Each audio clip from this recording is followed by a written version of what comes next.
आज हम देखने वाले हैं फंक्शंस।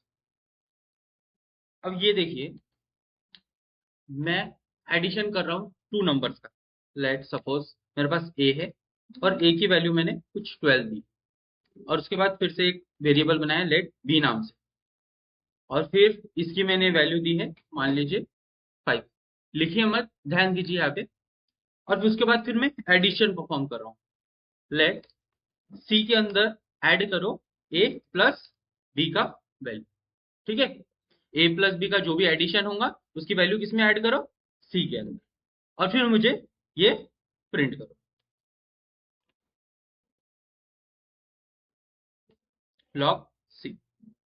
ठीक है, अब सपोज ये मैंने कुछ ऑपरेशंस लिखे। ठीक है, ये मैंने कुछ ब्लॉक ऑफ कोड लिखा है और कुछ ऑपरेशंस लिखे हैं जिसमें मैं टू नंबर्स का एडिशन परफॉर्म कर रहा हूँ। इसके बाद मैंने कुछ कोड लिखा है, यहाँ पे कोड करके लिख रहा हूँ। ठीक है, कुछ भी हो सकता है, एक अलग कोड लिखा। देन उसके बाद फिर से मैं एडिशन परफॉर्म कर, इस बार मैं नंबर्स को चेंज कर। ठीक है, फिर से मैंने कोड लिखा, यहाँ पे कुछ ब्लॉक ऑफ कोड लिखे, और उसके बाद फिर से मैंने एक और नया वही ऑपरेशन परफॉर्म किया। इस बार फिर से मैंने वैल्यू को बस चेंज किया।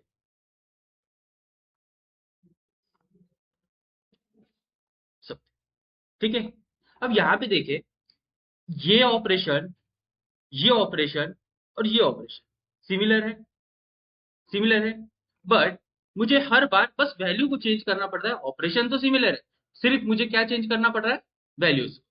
ठीक है, तो यही प्रॉब्लम को रिजॉल्व करने के लिए आया हमारे पास फंक्शन। फंक्शन क्या है? फंक्शन एक रीयूजेबल कोड है। ठीक है, फंक्शन क्या है? Reusable code. यानी कि आप एक बार कोई ऑपरेशन या फिर कोड लिख लेते हो, उसे आप बार बार यूज कर सकते हो। ठीक है, फंक्शन एक रीयूजेबल ब्लॉक ऑफ कोड है। ठीक है, फंक्शन में हम पास करते हैं इनपुट एज एन पैरामीटर। हम एक इनपुट पास करते हैं जिसे क्या कहते हैं हम, पैरामीटर। और रिटर्न में मिलता है हमें एक आउटपुट जिसे हम कहते हैं रिजल्ट। ठीक है, रिटर्न में हमें क्या मिलता है, एक आउटपुट जिसे क्या कहते हैं हम, रिजल्ट। फंक्शन की यही डेफिनेशन। फंक्शन, फंक्शन की क्या है ये डेफिनेशन? फंक्शन एक रीयूजेबल ब्लॉक ऑफ कोड है। ठीक है, फंक्शन एक रीयूजेबल ब्लॉक ऑफ कोड है जिसे हम पास करते हैं इनपुट एज एन पैरामीटर, और रिटर्न में हमें क्या मिलता है, आउटपुट। बस, समझ में आई ये चीज? हम्म। अब जो मैंने यहाँ पे एडिशन फॉर्म किया था, इसे मैं हटाता हूँ, और अभी हम लिखेंगे फंक्शन। सबसे पहला फंक्शन है हमारा नॉर्मल फंक्शन। सबसे पहला फंक्शन क्या है हमारा,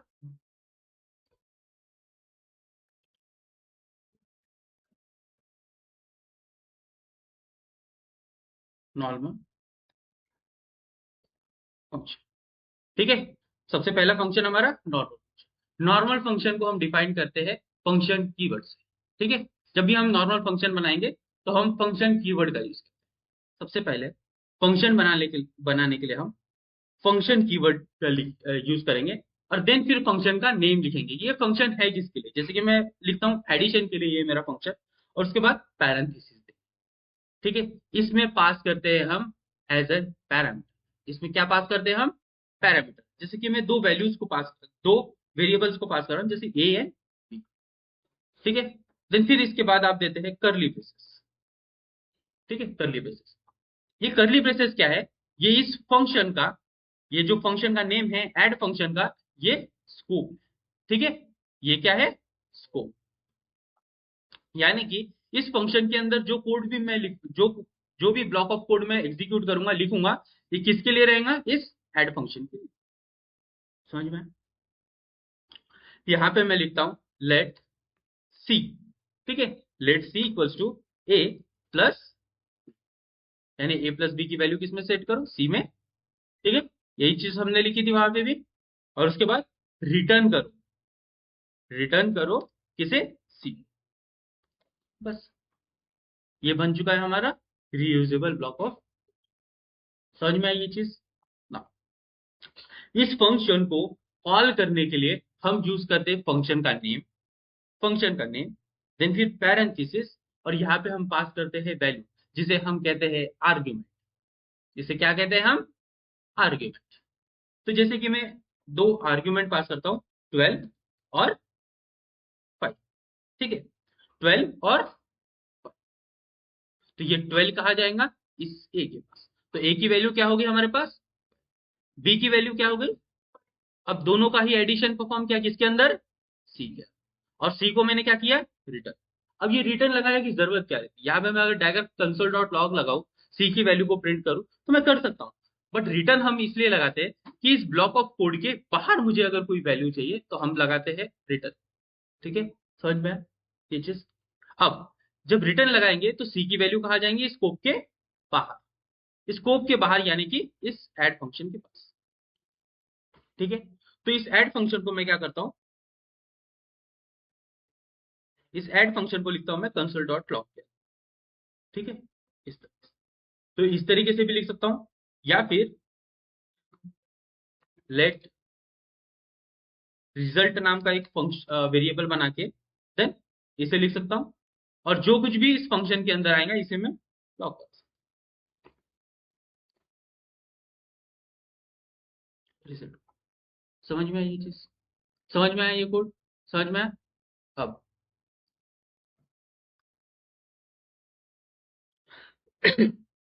अब इसे एग्जीक्यूट करेंगे हम, okay, command prompt cd functions के अंदर किससे, एग्जाम्पल हमको कॉल, नोड एग्जाम्पल, क्या आंसर मिला मुझे, 70। रिजल्ट के अंदर क्या स्टोर हुआ है हमारा, 70, समझ में। अब मैंने बताया ये रीयूजेबल है, यानी कि एक बार बनाते हो तो इसे बार बार यूज कर सकते हो।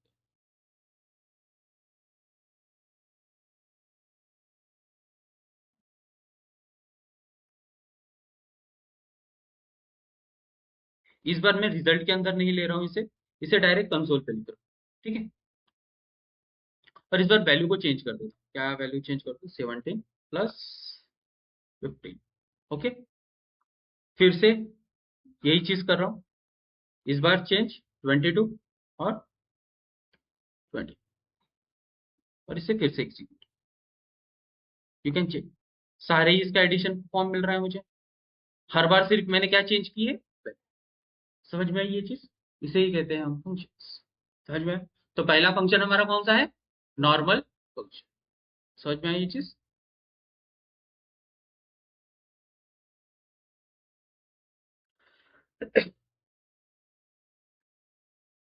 एग्जाम्पल 2 डॉट जिस, ओके, डॉट जिस ना। एरिया ऑफ सर्कल का फॉर्मूला क्या है, आप लोगों को पता है, पाया। अगर हमारे पास, हमें हर बार एरिया ऑफ स्क्वायर यानी कि एरिया की वैल्यू को हर बार हमें कोई यूनिक वैल्यू मिल रही है, और हमें हर बार फाइंड आउट करना है एरिया ऑफ, तो हम उसके लिए भी फंक्शन लिख सकते हैं। अगर हमें वो फंक्शन लिखना है तो जैसे कि हम कैसे लिखेंगे, नॉर्मल फंक्शन में फंक्शन कीवर्ड का यूज करेंगे, फंक्शन कीवर्ड का यूज करेंगे, एरिया ऑफ सर्कल पैरेंथेसिस, और फिर सॉरी कर्ली ब्रेसेस, समझ में ये चीज। लेट लेट रिजल्ट के अंदर स्टोर करो पाई आर स्क्वायर, ठीक है। पाई की वैल्यू क्या होती है, 3.14 समथिंग समथिंग कुछ होती है ना। अगर मुझे इसे बाय डिफॉल्ट चाहिए तो मैथ फंक्शन का हम यूज कर सकते हैं, मैथ, ये मैथ पाइथन में भी होता है, जावास्क्रिप्ट के अंदर भी होता है, मैथ्स डॉट पाई। तो इससे क्या है, मुझे पाई की एग्जैक्ट वैल्यू जो मिलेंगी मुझे, जैसे कि 3.14 पॉइंट जो भी पॉइंट पॉइंट पॉइंट जो लगता है वो एग्जैक्ट वैल्यू मिलेंगी। यहाँ पे मैं नॉर्मली 3.14 भी लिख सकता था, बट मैथ डॉट, ऐसे मैथ वाले कुछ और फंक्शंस होते हैं जैसे मैथ डॉट पाई, पाई के जैसे math dot SQRT, square root निकालने को काम में आता है, मीन एंड मैक्स भी आता है, ठीक है, बट उसे हम अभी नहीं देखेंगे। मैथ डॉट पाई, और मुझे क्या मिलेगा, एक आर,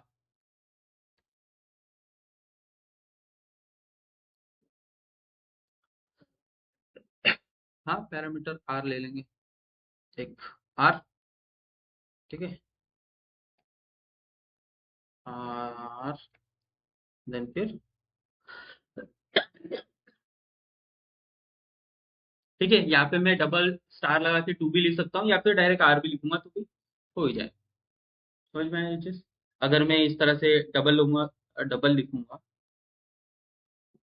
इस तरीके से, तब भी सिमिलर है, या फिर इस तरीके से लिखूंगा तब भी सिमिलर, ठीक है, दोनों का मीनिंग एक ही होगा, ठीक है, समझ में आया? और जो कुछ भी रिजल्ट मिलेगा किसमें, रिजल्ट में से, और यहाँ पे रिटर्न करा दो मेरे इस रिजल्ट।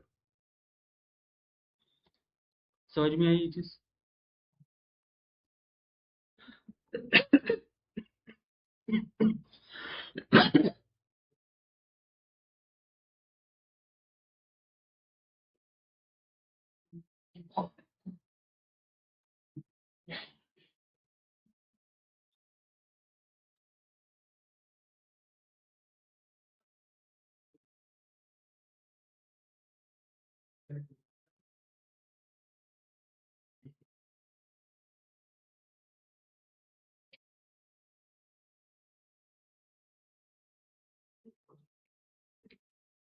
ठीक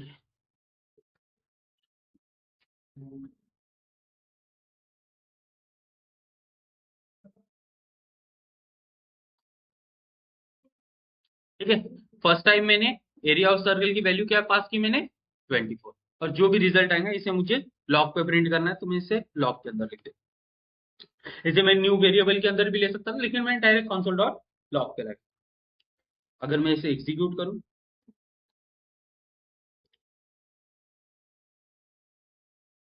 एग्जाम्पल, तो यू कैन चेक, मिल गई मुझे वैल्यू।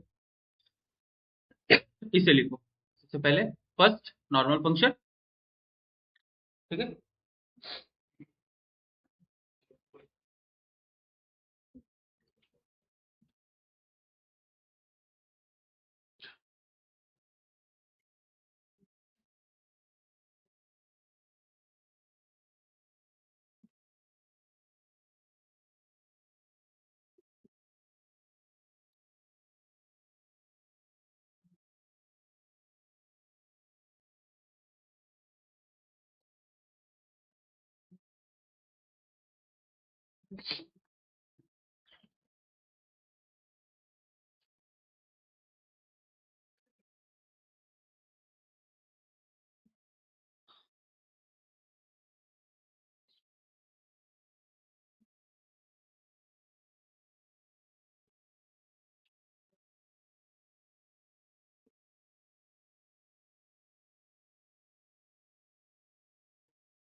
हो गया ये चीज।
डन,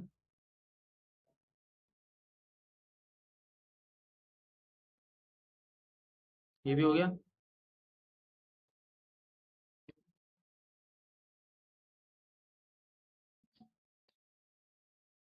नेक्स्ट, ठीक है,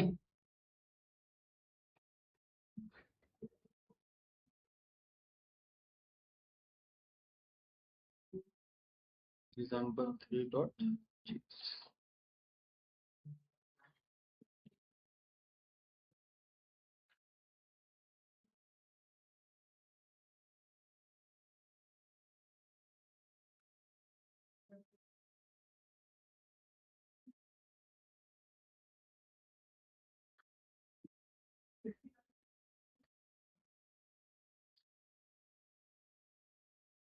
हो गया सबका?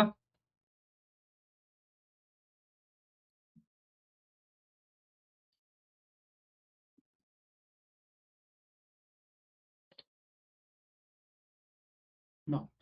अब हम देखेंगे एरो फंक्शन, पैरेंथेसिस है, ठीक है। ये होता है पैरेंथेसिस एंड एरो, ये होता है हमारा एरो फंक्शन, ठीक है।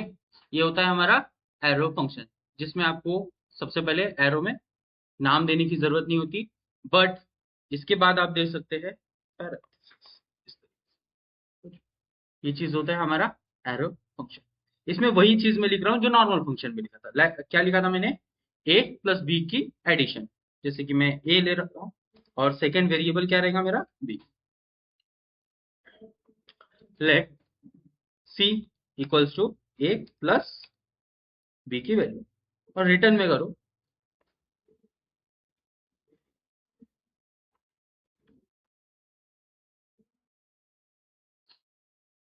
रिटर्न में मुझे सी की वैल्यू रिटर्न। अब यहाँ पे देखिए, मैंने यहाँ पे एड फंक्शन तो लिखा है, ठीक है, बट इसे मुझे कॉल कराना है। जब कॉल कराना है तो मुझे फंक्शन का नेम भी लगेगा। तो इस कंप्लीटली एरो फंक्शन को इस एक वेरिएबल के अंदर में रैप कर दूं। क्या करूंगा? लेट लेट कौन सा फंक्शन? एड फंक्शन रहेगा ये मेरा, और इसके अंदर मैंने रैप कर दिया। समझ में आई ये चीज? ये हमारा एरो फंक्शन, और इस एरो फंक्शन को किसके अंदर लिया मैंने? इस वेरिएबल। यानी इस एरो फंक्शन का जो भी रिजल्ट आएगा किसमें आएगा? इस वेरिएबल के। समझ में आई ये चीज? एरो फंक्शन के लिए आप पैरेंथेसिस देते हैं, देन उसके बाद एरो देते हैं। ये चीज समझ में आया? और यहाँ पे मैंने यूज किए हैं करली ब्रेसेस। अब करली ब्रेसेस का एक फंडा मैं आपको बताऊंगा, बट अभी के लिए आप इतना देखिए। लेट अगर मुझे अभी इसे कॉल करना है तो मुझे क्या उस वेरिएबल को कॉल करना होगा, और इसमें मैं टू वैल्यू 12 और 26 इस तरह से दो वैल्यू मैंने लिखे। और जो भी रिजल्ट आएगा उसे मैं लॉग पे प्रिंट कराना चाहता हूँ, इस तरह से। और इसे जैसे हम एग्जीक्यूट करेंगे, एग्जाम्पल 3, यू कैन चेक दोनों ही वैल्यूज का मुझे एडिशन मिल चुका है। अब यहाँ पे देखिए, मैंने एरो फंक्शन में यूज करने के लिए कर्ली ब्रेसेस का यूज किया। अब क्या हो, एरो फंक्शन में मैं कर्ली ब्रेसेस यूज, ठीक है। अब इसी फंक्शन को मैं लिख रहा हूँ, इसी फंक्शन को मैं लिख रहा हूँ, बट इस बार क्या कर रहा हूँ मैं? इस कर्ली ब्रेसेस को मैं हटा देता हूं, इस कर्ली ब्रेसेस को, और इसकी जगह यूज करता हूँ मैं पैरेंथेसिस। चेक, इसकी जगह मैं क्या यूज कर रहा हूँ? पैरेंथेसिस, ठीक है। तो अब जब मैं पैरेंथेसिस यूज करता हूँ तो मुझे ये रिटर्न लगाने की जरूरत ही नहीं।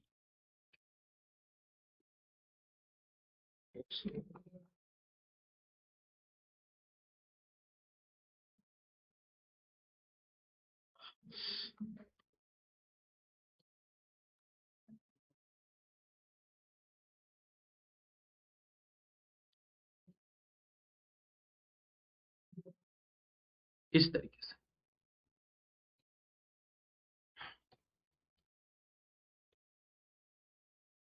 वेरिएबल भी डिक्लेयर नहीं कर सकता, इस तरह से। यहाँ देखो, मैंने क्या किया है, मैंने कंप्लीटली रिमूव कर दिया है हमारे कर्ली ब्रेसेस को, और जो भी वेरिएबल आ रहे हैं इनका एडिशन परफॉर्म किया है डायरेक्टली इस तरीके से। मैं इस तरीके से भी एग्जीक्यूट कर सकता हूँ एरो फंक्शन के अंदर।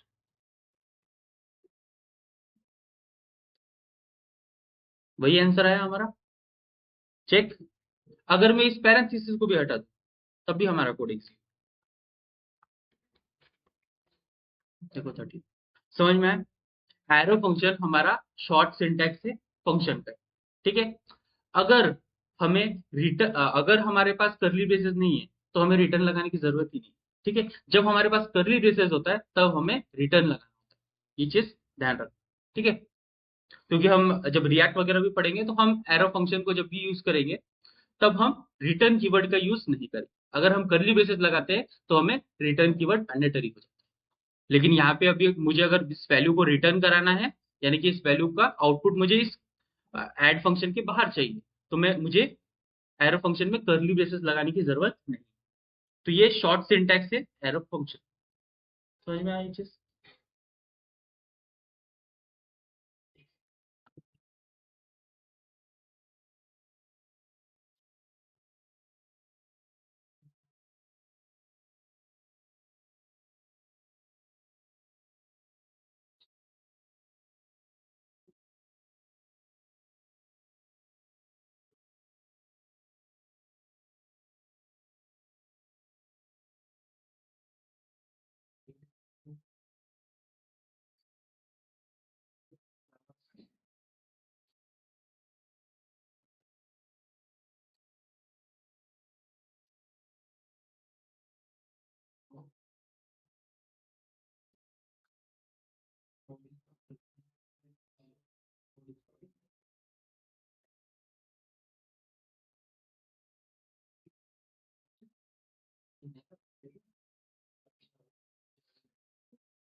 समझ में आया एरो फंक्शन?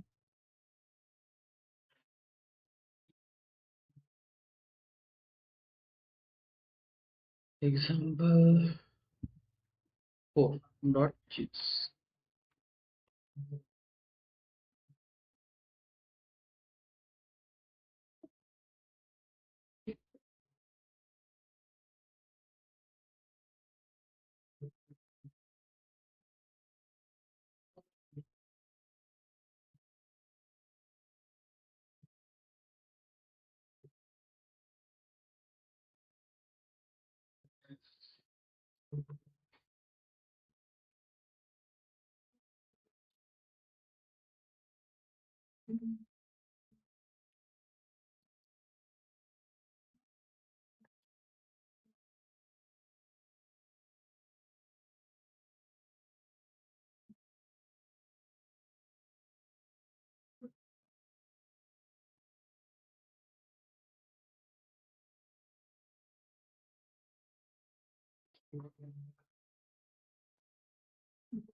अब यहाँ पे देख, यहाँ पे मैंने क्या बनाया है? ऑब्जेक्ट। ऑब्जेक्ट के बारे में मैंने ऑलरेडी बताया है। ऑब्जेक्ट हमारा की वैल्यू पेयर में प्रेजेंट होता है, दिस इज आर की एंड वैल्यू। ठीक है, इसे कहते हैं फंक्शन डिक्लेरेशन, और कई जगह इसे कहेंगे ऑब्जेक्ट के मेथड्स। ठीक है, इसे क्या कहेंगे? ऑब्जेक्ट के मेथड्स। नाउ यहाँ पे आप देख सकते हैं मैंने एक फंक्शन बनाया है, सॉरी एक ऑब्जेक्ट बनाया है। इस ऑब्जेक्ट के अंदर मैंने नेम दिया है एंड एज दिया, और फिर उसके अंदर मैंने एक ग्रीट नाम का फिर से एक की दी है, और उसके अंदर बनाया है मैंने एक फंक्शन। ठीक है, तो जो फंक्शन बनाया है इसका नेम क्या रहेगा, ये ग्रीट। ठीक है, और इस फंक्शन को जब मुझे एग्जीक्यूट कराना पड़ेगा, तो जैसे हम स्टूडेंट के अंदर जिस किसी वैल्यू को अगर हम एग्जीक्यूट चाहिए होती है हमें, तो स्टूडेंट डॉट नेम करेंगे तो हमें नेम मिलता था, स्टूडेंट डॉट एज करेंगे तो हमें एज मिलता था, यही चीज होती थी हमारे पास। तो इसी तरह से अगर मुझे फंक्शन को कॉल कराना है, तो student dot greet, greet is function, और इस फंक्शन को अगर मुझे कॉल कराना है तो पैरेंथेसिस। ठीक है, तो इस तरह से हमारा क्या कॉल होगा, ये ग्रीट फंक्शन। और इस ग्रिड फंक्शन में मैंने ये दिस लिखा है।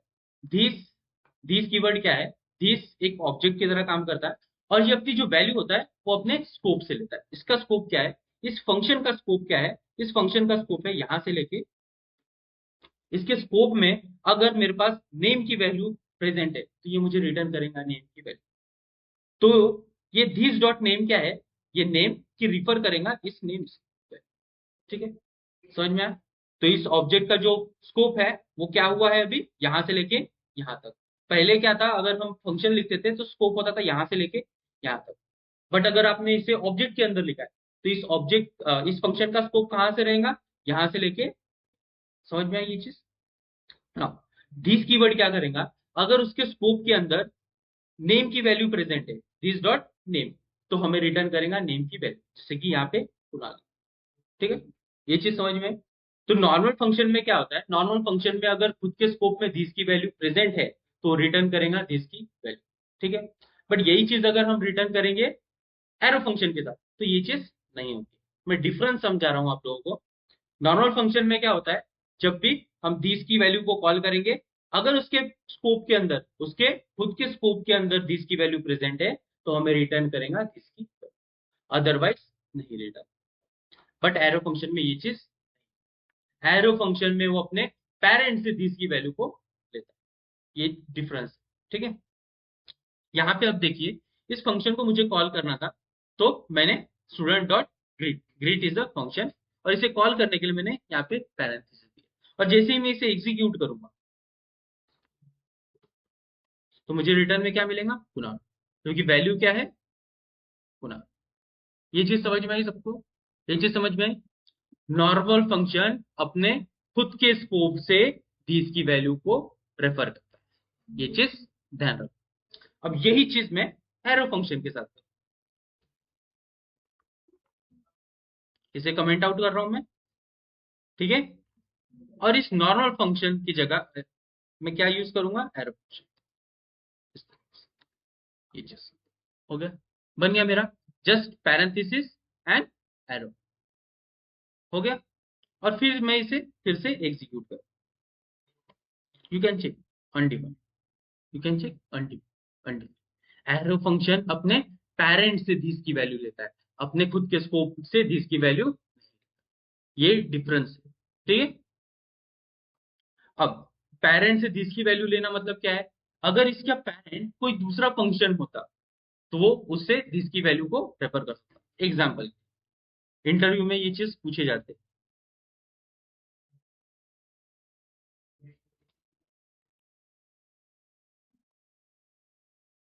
यहाँ पे मैंने जो एरो फंक्शन लिखा है, दिस, ठीक है, इसके जगह मैं वापस नॉर्मल फंक्शन लिखता हूँ, फंक्शन,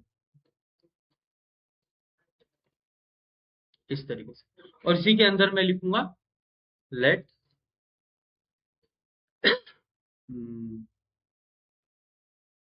न्यू, न्यू ग्रीट नाम से मैंने एक फंक्शन बना दिया, और this is our arrow function.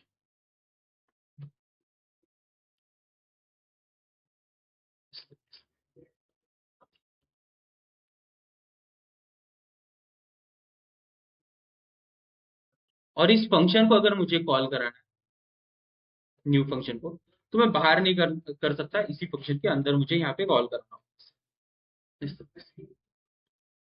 यहाँ पे देखिए, मैंने एक ऑब्जेक्ट बनाया है, इस ऑब्जेक्ट के अंदर मैंने एक नॉर्मल फंक्शन बनाया है, यहां से लेके यहां तक। इस नॉर्मल फंक्शन के अंदर मेरे पास दिस की वैल्यू प्रेजेंट होंगी, मैंने यहाँ पे ऑलरेडी नॉर्मल फंक्शन यूज किया था और मुझे दिस की वैल्यू मिली थी। इस नॉर्मल फंक्शन के अंदर मेरे पास दिस की वैल्यू प्रेजेंट है।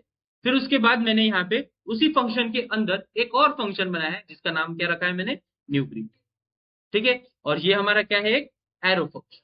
ठीक है, और फिर मैंने यहाँ पे दिस डॉट नेम को कॉल किया। तो एरो फंक्शन क्या करेगा, ये अपने पेरेंट से दिस की वैल्यू को रेफर करेगा। तो इस एरो फंक्शन का पेरेंट कौन सा है, ये ग्रीक फंक्शन। और इस ग्रीक फंक्शन के पास मेरी क्या है, दिस की वैल्यू प्रेजेंट है, नेम की वैल्यू क्या है, प्रेजेंट। और फिर हम इसे एग्जीक्यूट करें।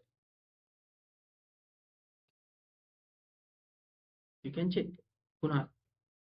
समझ में आई ये चीज, समझ में आई। ठीक है, इंटरव्यू में इस तरह का आपको क्वेश्चन देंगे और पूछेंगे कि इसकी वैल्यू क्या है, इसकी वैल्यू क्या आएंगी, इस तरह के क्वेश्चंस आपको पूछ सकते हैं डायरेक्टली। ठीक है, तो ये चीज को ध्यान रखो। ठीक है, नॉर्मल फंक्शन अपने खुद के स्कोप से दिस की वैल्यू को रेफर करता है, बट एरो फंक्शन अपने पेरेंट स्कोप से दिस की वैल्यू को। समझ में आई ये चीज, समझ में आई ये चीज, क्लियर है।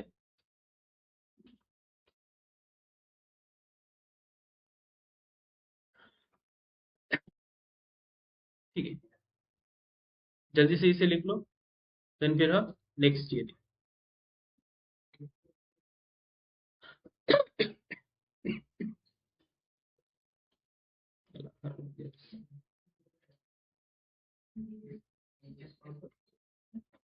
ये हो गया, लिख के ये हो गया, स्क्रॉल करें। अभी यहाँ पे देखो, एक और चीज करके देखना। ये जो मैंने नॉर्मल एरो फंक्शन, किसमें, नॉर्मल फंक्शन के अंदर मैंने एरो फंक्शन लिया है, तो मुझे वैल्यू मिल रही है। इस एरो फंक्शन की जगह इसमें एक और नॉर्मल फंक्शन यूज करके क्या मुझे वैल्यू मिलती है, चेक कर। नहीं मिलेगी। ठीक है,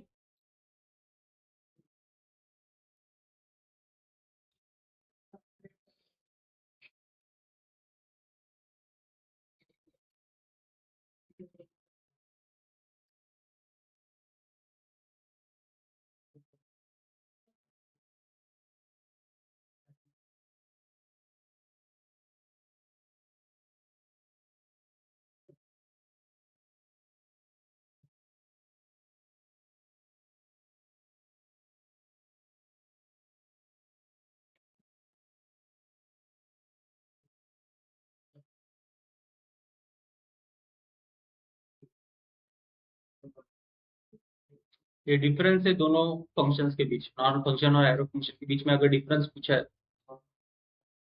ठीक है, तो दिस इज आर डिफरेंस। कई लोग बस इतना ये कहते हैं, नॉर्मल फंक्शन में फंक्शन की वर्ड यूज होता है, एरो फंक्शन में एरो यूज होता है, ऐसा नहीं। ठीक है,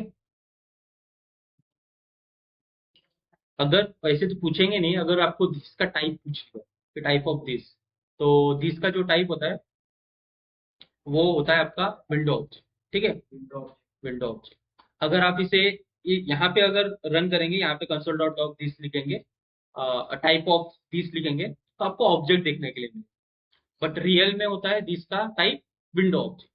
ठीक है, दिस का टाइप क्या होता है, विंडो ऑब्जेक्ट। अगर इसे चेक करना है तो आप अपने क्रोम पे जाइए, क्रोम पे इंस्पेक्ट करने के बाद वहां पे आप कंसोल डॉट लॉग कीजिए, आपको एक विंडो ऑब्जेक्ट दिखने के लिए। It's basically document object model. इस विंडो के अंदर ही आपका पूरा डॉक्यूमेंट होता है। विंडो के अंदर काफी सारी चीजें होती है। उस विंडो के अंदर डॉक्यूमेंट होता है, डॉक्यूमेंट के अंदर आपका पूरा रेफरेंस ऑफ एचटीएमएल होता है, यानी कि आपका पूरा एचटीएमएल। और वही हमें अपने डोम पे रिफ्लेक्ट होता है, यानी कि यूआई पे रिफ्लेक्ट होता है।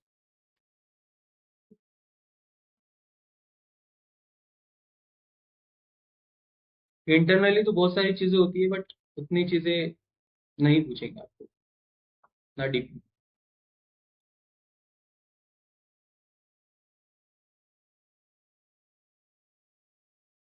हो गया।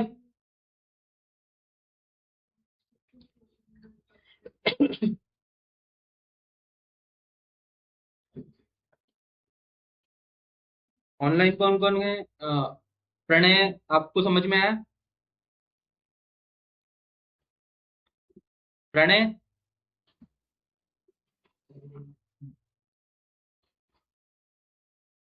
अच्छा, प्रणय है ही नहीं। शिवानी, पायल, Yes, sir. Yes, sir.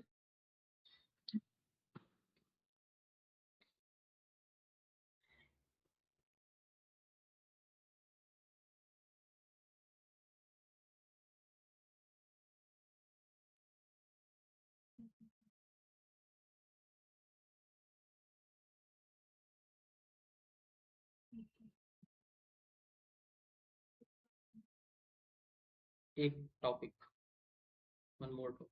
Time भी तो है ना अभी 15। कॉलेज है, लेट चले जाना।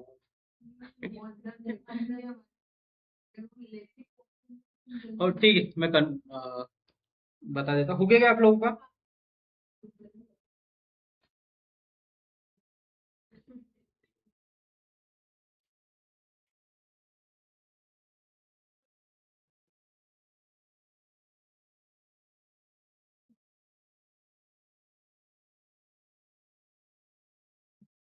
एग्जाम्पल डॉट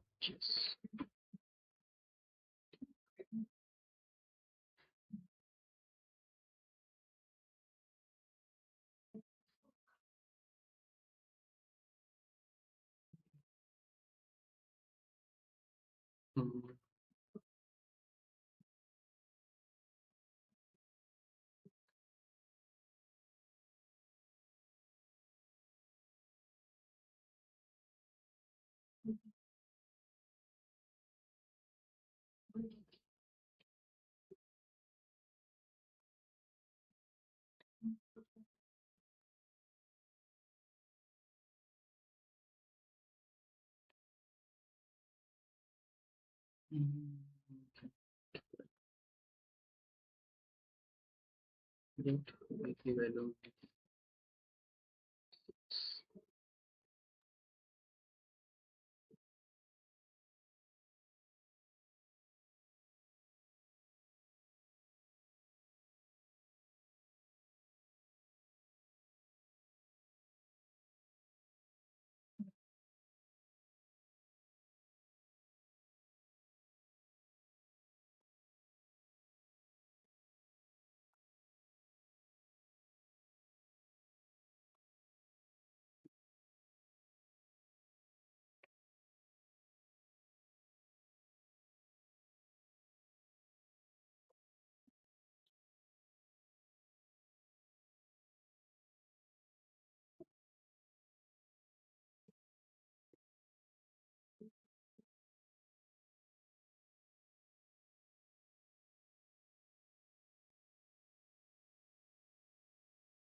यहाँ पे देख, ठीक है, यहाँ पे देख, मैंने एक फंक्शन बनाया जिसका नाम क्या रखा है मैंने, सब। इसके पैरामीटर में मैंने फंक करके एक कुछ लिखा है मैंने, इसे कहते हैं फंक्शन। ठीक है, फंक करके एक फंक्शन का नाम लिखा है मैंने, फंक। और फिर मैंने दो वेरिएबल बनाए, लेट ए के अंदर मैंने 12 स्टोर किया, बी के अंदर 6। फिर इस फंक के अंदर मैंने कुछ आर्ग्यूमेंट पास, ठीक है, लाइक ए प्लस, समझ में, कुछ पास किया। और फिर यहाँ पे एक दूसरा फंक्शन बनाया जिसका नाम क्या रखा है मैंने, ऐड। और यहाँ पे x1 और x2 लिखा है। और कंसोल लॉग पे मैंने x1 और x2 का एडिशन परफॉर्म किया। अब यहाँ पे देखिए, सम मेरा एक फंक्शन है, इसके आर्ग्यूमेंट में मैं दूसरे फंक्शन को पास कर, ये भी एक फंक्शन है मेरा। ये चीज समझ में आई? तो यहाँ पे कॉल बैक फंक्शन किस तरह से वर्क करता है ये सब। A callback function as a pass, a function which can pass another function as an argument called as callback function। एक ऐसा फंक्शन जो अपने आर्गुमेंट में दूसरे फंक्शन को पास करता है, उसे क्या कहते हैं, कॉल बैक फंक्शन। समझ में आई ये चीज? ठीक है। एक ऐसा फंक्शन, क्या है यार, स्क्रीन अटक गई। एक ऐसा फंक्शन जो अपने एक ऐसा फंक्शन जो अपने आर्ग्यूमेंट में एक दूसरे फंक्शन को पास करे, उसे क्या कहते हैं? Call back. समझ में ये चीज? समझ में? तो यहाँ पे मैंने क्या लिखा है? एक फंक्शन जिसमें आर्ग्यूमेंट में मैंने एक दूसरा फंक्शन पास किया। इस फंक्शन के पास मेरे पास क्या प्रेजेंट है? ए प्लस बी की वैल्यू। और इस फंक्शन की वैल्यू को मैंने फंक नाम के कीवर्ड में ए प्लस वैल्यू को, ये फंक कीवर्ड क्या है हमारा? समझ में? तो जो सम के अंदर मैंने पास किया है ए प्लस बी की वैल्यू को, ये कहां पास करेगा? इस एड फंक्शन के पास। इस एड फंक्शन के पास मेरे पास क्या प्रेजेंट है? x1 और x2, और फिर इस x1 और x2 के एडिशन। तो x क्या हुआ हमारा? 12, और x2 क्या हुआ? 6। a क्या हुआ हमारा? x1, b क्या हुआ? और दोनों की एडिशन परफॉर्म करने के बाद मुझे कंसोल पे प्रिंट। ये चीज समझ में आई होगी? ठीक है। एक ऐसा फंक्शन जो अपने आर्ग्यूमेंट में किसी दूसरे फंक्शन को पास करे, उसे क्या कहते हैं? Call back function. बस इतना। समझ में आई ये चीज?